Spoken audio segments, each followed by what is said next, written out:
Well, you're right about the D, but not in this context. Wait, what? Did I write that? I wrote that. Is that the line? That's the line. How old was I? I wrote that. Hey guys, welcome to Chapter 2 of the Castor Saga. Spoiler alert, if you haven't seen our video for Chapter 1, this is Chapter 2. You have been warned. Chapter 2. One Night to Party. The next morning, Tony woke up because Meli was tapping on his knee. When he didn't wake up at first, she patted his knee a little harder. He finally opened his eyes, taking out his earbuds, as if he were a machine. Soulless, heartless, only responding to the light and motion around him. Tony stared back at Meli, who was staring at him with a soft smile and kind eyes. What? Morning. Morning? Sorry to wake you, but they said we'll be getting food here soon, and we're going to have a little celebration before we enter the first forest and begin the trials. Tony looked around them. The lights inside the train were on, but outside the train it was still dark. He was confused by the darkness, but more confused about what she had said. He rubbed his left eye as he spoke and looked over at her with a groggy expression. Trials? What trials? Tony, you don't know much about this train or its destination, do you? Not really. Like I said, it was kind of a last-minute decision. The conductor walked past them, listening to their conversation. Not a decision to make so suddenly, my boy.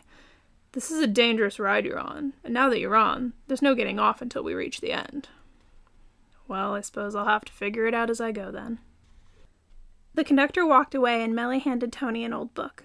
It had a brown cover over it to protect the main cover, and the inside pages were that off-yellow color that Tony had seen often in books he liked to read at the library.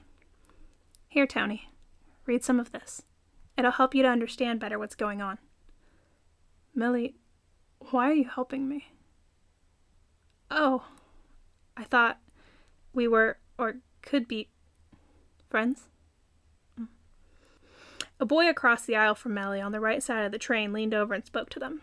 He had been observing them from a distance. He had brown hair and green eyes and was just barely shorter than Tony. His name was John, and he was around Meli's age. Don't try and make friends with him, Melissa. He'll just hurt your feelings. He's lucky the conductor didn't throw him off the train. After all, he's just a normo. Hey! How do you know? You don't know anything about me. Tony looked at Meli, who glanced at him shyly as he smiled at her. We are friends, Meli. Thank you for helping me. I'll do my best to understand and help you too. Thank you, Tony. She smiled as he began reading the book she'd handed him, explaining what a castor was. The book was called Train Tracks to the Sea, and had beautiful descriptions of the forests and creatures they could expect to encounter. After a bit of reading, Tony glanced up at Meli, who was staring out the window. Wooden tables had been placed between the seats so that the food could be put out for the passengers once it was ready. Most trains have tables that are fixed into the floor, but in this train, nothing was sacrificed for mobility, so the tables were taken out when no one was using them. Tony laid the book on the table and smiled at Meli. Meli? Yes. She smiled at him again with her soft eyes and kind smile. Every time she looked at him that way, he felt his heart skip a beat. It wasn't so much as if he had feelings for her. It was more like something about her scared him, and he didn't quite know why, so he was intrigued.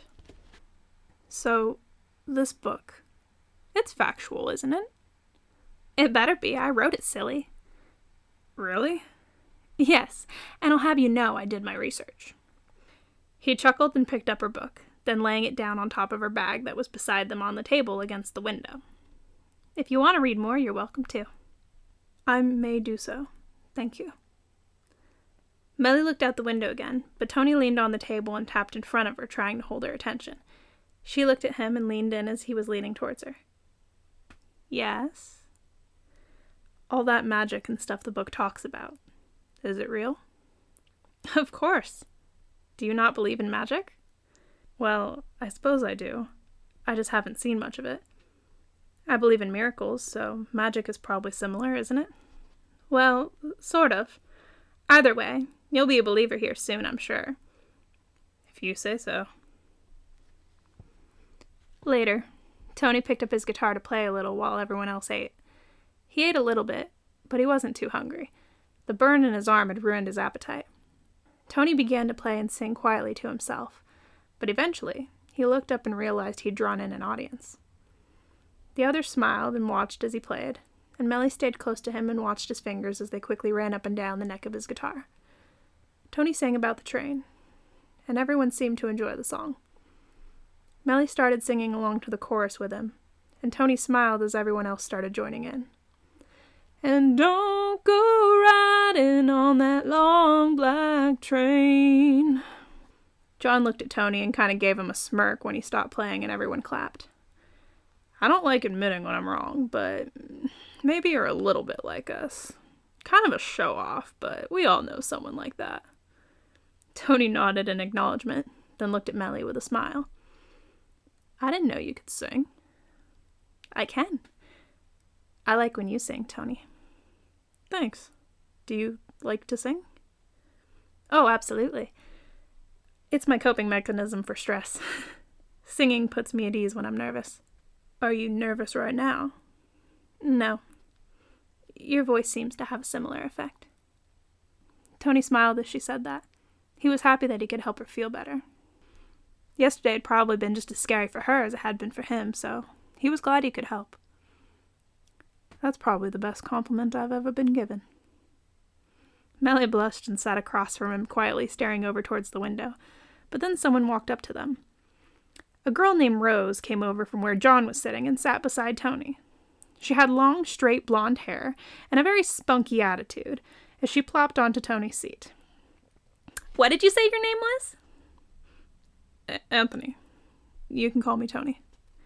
Well, Tony, I'm Rose. What else can you play? Just about anything, really. I played in the string band that my high school had. Cool. Rose looked at Meli and smiled passively, then noticed Tony's music player on the table. Hey, you have music. Got anything good? Yeah, I think so. There's just about anything you could want on it. We should plug it into Johnny's speaker and have a little dance party before we have to go into the trials. Plus, it'll help us all pick our trial buddies. What do you think, guys? John leaned over by them and smiled up at Rose. I'm game. Yeah, sounds fun. Sure, you can use it. Just be careful with it. It's kind of old. Got it back in '08.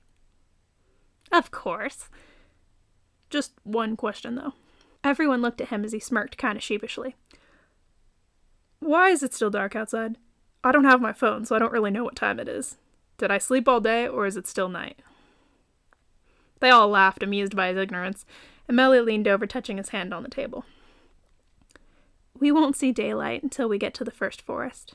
The trees above us right now are thick enough to block out almost all sunlight. But we should still be able to see the sunlight through the holes in the branches, right? Meli shook her head and slightly smirked at him as if she felt sympathy for him. No, Tony. Tony thought it was strange that she said that. After all, it wasn't like the sun had stopped rising. He went along with what she said, though, just so everyone would quit looking at him. Oh. Okay, then. Let's get this party started. Rose plugged in Tony's music player to Johnny's speaker and turned it up. One more question. What's a trials, buddy? I'll tell you later. Meli glanced over at him and Tony nodded. Then the conductor walked through the car and looked at them with a sinister smile. So, I take it you're all ready to have your little party and choose partners. Yes, sir. Good. I hope you enjoy it. It might be the last party any of you see. Choose wisely, young ones. The conductor pulled a lever next to the door that made the seats all spin around and the tables flip over.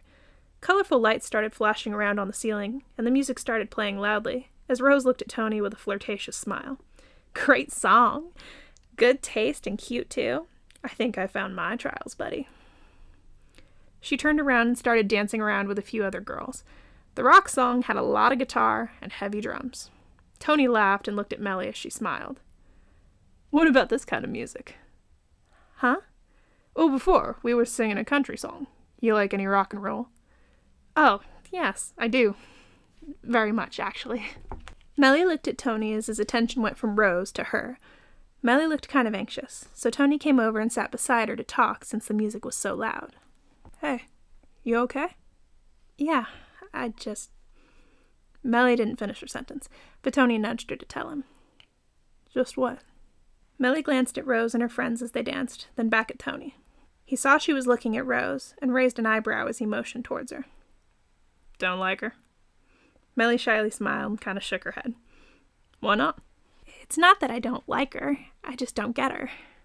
Why? What's not to get? Tony could tell Meli was trying to be polite in the way she worded her opinion of Rose, but he could tell something about Rose made Meli uncomfortable, though he wasn't entirely sure what. She just seems kind of phony. I don't know. Something about her strikes me as dishonest. Not quite genuine, maybe. Is that so? Meli shrugged and shook her head. Tony's expression as he looked at her was soft and understanding. He knew what she was trying to say. He picked up on it the moment Rose spoke to him, but he could tell Meli didn't quite understand why she felt that way. He found it innocent enough, and he wouldn't judge her too hard for it. After a moment, Meli stood up and motioned to Tony. It doesn't matter. I don't want to talk bad about someone I don't even know. Come on, let's dance. Tony smiled and stood up beside her. The music suddenly switched to a song with a faster tempo, and Tony laughed as Meli jumped around, seemingly excited. Oh, I love this song. Tony laughed as she pulled him over towards the others, and he swayed with her, watching as she danced beside him. Meli stopped dancing when she realized he was staring at her. He laughed and shrugged, unable to quit staring at the sweet, playful, beautiful girl beside him. Eventually, Meli walked back over, sitting down at her seat. One of the younger guys beside her handed her a frozen lemonade-looking drink, and she nodded and mouthed the words "thank you" as he walked away. Tony saw the guy hand her a drink, and came over beside her, putting his hand over her drink before she took a sip. Wait just a second, Meli. Tony sniffed the drink, then grabbed an extra straw on the table. He took the plastic off of it and put it in the drink. He took a small sip, then pulled a straw out of her drink, not tasting anything weird in it. Sorry, I was checking to make sure that guy didn't do anything to your drink. I mean, I know he's just a kid, but... Meli laughed as he sat down across from her. She just smiled and stared over at him, and when she didn't say anything, Tony felt super awkward. I'm sorry. I have trust issues. A friend of mine got sick once, so now... I'm sorry. No, it's okay. You have my back. She gently touched his hand on the table and smiled.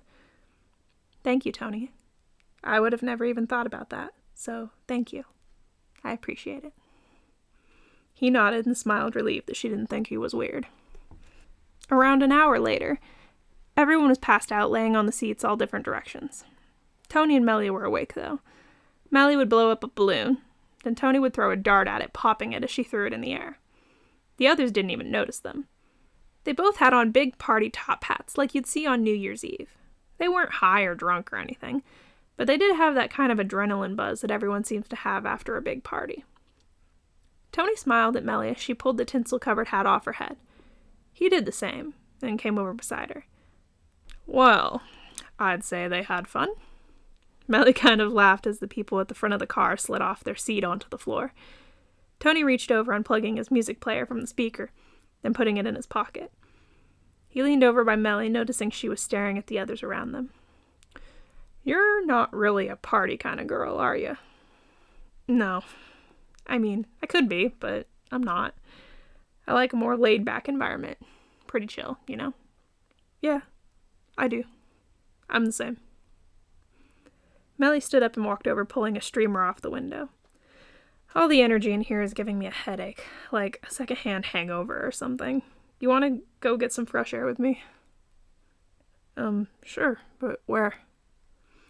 Meli looked at the car behind the one they were on and gave Tony a nod in that direction. Sure. Tony stood and followed her towards the door of the other car. They saw one man who was supposed to be watching the door asleep against the railing. Shh. Meli smiled as they stepped over him, then went through the door into the next car. They kept walking through the cars until they got up to the back one. Meli had slipped once, and Tony grabbed her hand and pulled her up. Thank you. Tony nodded as they continued towards the rear of the train. They stood outside in the back car in the cool air. There was fluffy snow on the ground all around them. Huh. I didn't think we'd gotten any snow this past winter, let alone that we'd climbed high enough to see any yet. You're pretty logical, aren't you, Tony? Well, yeah, sometimes, aren't you? No, I'm not. And do me a favor. Tony nodded, smiling, but Meli looked completely serious. Stop being so logical. She grinned at him and nudged him to the side with her shoulder gently. You're gonna get us killed. Oh, yeah? He chuckled slightly, then nodded. Fine, but if I have to stop being logical, then you have to do me a favor, too. Okay, what is it? Tony came close to her and smiled down at her mischievously. His facial expression then changed, and his eyes and lips became soft. Meli looked up into his eyes, almost hypnotized by the swirls of blue she saw. He touched her hand on the rail and grinned at her, with a goofy expression on his face. Will you be my trials buddy, if that's even a real thing? Meli laughed and nodded, smiling back at him. That's not exactly what it's called. That's just what Rose said. But yes, we can be buddies. What's it called then? Well... Meli turned away and looked out off at the end of the train. Her breath was thick as it blew like steam into the night sky. When two casters choose each other as partners to go through the trials together, it gives them a better chance to get to the end alive. It used to be a tradition that each caster would go through the trials and choose their partner on the train, but that doesn't happen anymore. It's complicated. Tony looked at her, then looked out off the train as she did. Well, we've got time. How about you tell me about it? Meli glanced over at him as she began to speak. Tony, I doubt you know what I'm talking about, but do you know what your skill set is? I do not, I'm afraid. Well, that's okay. I'll help you figure out what yours is. I already know what mine is, so... Oh yeah? What's your skill set? Well, that's also complicated. I'm just really well practiced compared to everyone else. So basically, you're the straight-A student while they're getting C's and D's. Meli laughed at his comparison, then shook her head. Not quite. It's more like I pass with B's without trying, meanwhile they all have F's, because they didn't know what class to study for. Ouch. Yeah, I'd be a little jealous too. So then, where would you put me on the scale? Well, you seem confident, so already that bumps you up to a D. Tony laughed, throwing his head back like a little kid, then smirked at her with a flirtatious grin. Well, I've never gotten a D in my life, so how about we bump that up to a passing C, eh? He winked at her, and she laughed, turning away from him. Tony! Oh, come on. I was joking. I like to tease. If we're going to be trials buddies, then we should at least be able to joke with each other. Meli smiled, glancing sideways at him. I know. Well, I suppose I could teach you. Help you discover your talent. That would give you a C. Training with it will give you a B. Most people won't reach A, however, until we get to the Garden of Lily, or they train themselves excessively. You have to be at least a B to survive, though. Oh, really? And you're a B. I'd give you C or D, personally. I haven't seen any skills yet, but, Meli mumbled to herself, not caring if he heard her or not. Well, you're right about the D, but not in this context. Tony laughed kind of awkwardly. He was thrown off guard by that quite a bit, but tried not to seem too taken back. She realized he had hurt her, and blushed, seeing his expression of embarrassment. Oh, you heard that? Yeah. Oh, sorry, I didn't mean... I didn't... Meli stopped, leaving her sentence unfinished, deciding there was no point in trying to recover now. She turned away from him, feeling kind of dumb that she'd said that out loud. Tony saw her kind of shy away and smiled, gently grabbing her arm, turning her back towards him. Hey, it's okay. You didn't do anything wrong. I just didn't expect you to say that. I'm sorry, Tony. I have no filter. I'm a little bit awkward around people. Hey, you're awkward. I am too. So what? We're all a little awkward sometimes. What matters is that we're awkward around people who are happy to accept us as we are. Meli smiled and looked up at him.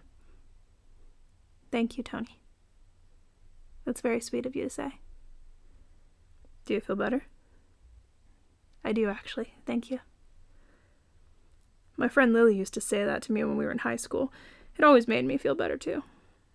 Yeah? I'll bet you had lots of friends in high school, huh? Well, no, actually, just Lily. She was the only friend I ever... This time it was Tony who left his sentence unfinished. He stared out away from Meli, looking off the end of the train. He could feel the tears building behind his eyes as he looked out into the snow-filled forest.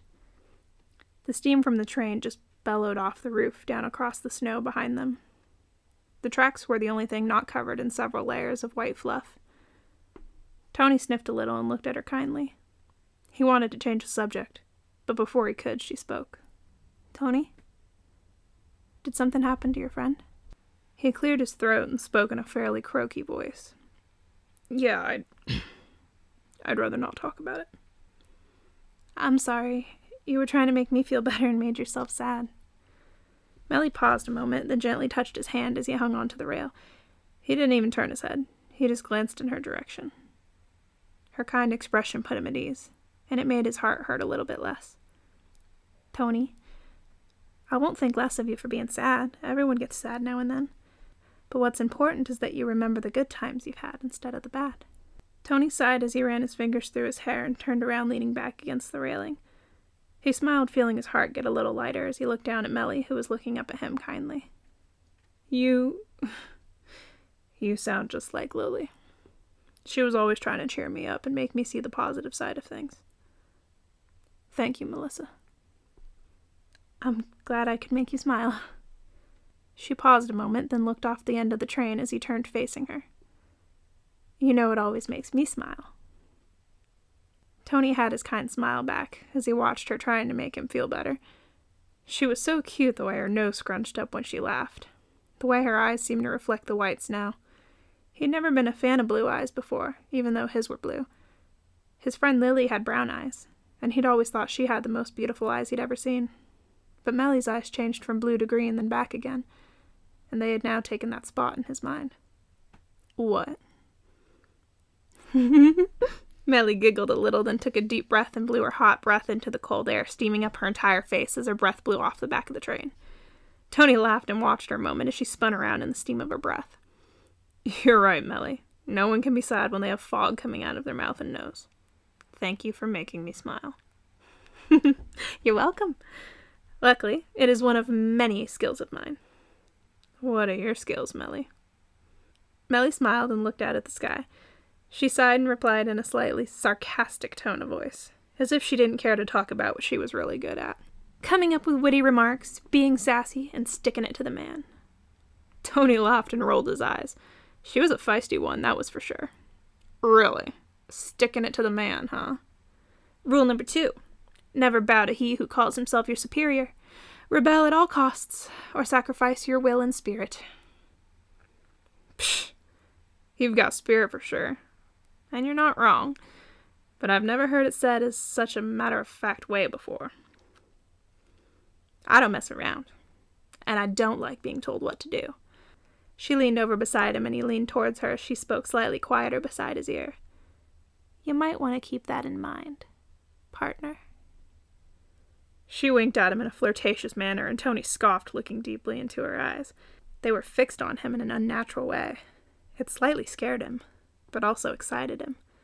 He wasn't sure what to do, but finally, he looked away first, breaking eye contact. As she stood, leaning back away from him, she took a deep breath and spoke in a much more serious tone of voice.